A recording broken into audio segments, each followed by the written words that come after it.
বাইরে হচ্ছে ঝমঝমিয়ে বৃষ্টি আর আমার রান্নাঘরে রান্না হচ্ছে লাল লাল একদম ঝাল ঝাল মাংস।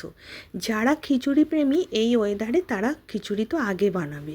আমি খিচুড়ি অতটা ভালোবাসিনি, প্রেম তো দূরের কথা, তাই আমি যেটা ভালোবাসি সেটাই বানালাম।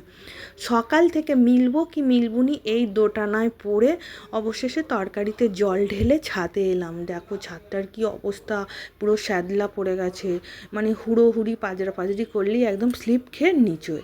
যাদের সাহস আছে তারা সকাল থেকেই মিলে রেখে দিয়েছে, জল পড়ছে তবু কিন্তু আমার অতটা সাহস নেই, কারণ মিলবো আবার মিলে না নিচোয় যেতে যেতে তুলে ফেলবো, কি করব, মিলবো মিলবুনি এরকম করে করে বাধ্য হয়ে ভিতরেই জামা কাপড় মিলে দিলাম।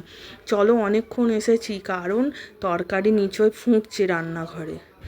তরকারি হয়ে গেছে, তরকারি নাবিয়ে কলপারে বাসন রেখে দিয়েছি, বাসনগুলো মেজে ফেলি, কারণ কোথায় আবার জোরে জল এসে গেলে অসুবিধায় পড়বো।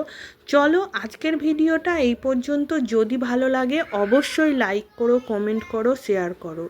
যারা ফেসবুক থেকে দেখছো তারা আমার পেজটা ফলো করবে, আর যারা ইউটিউব থেকে দেখছো তারা আমাকে আমার চ্যানেলটিকে সাবস্ক্রাইব করবে। ততক্ষণের জন্যে টাটা, আবার পরের দিন নতুন ভিডিওর সঙ্গে দেখা হবে।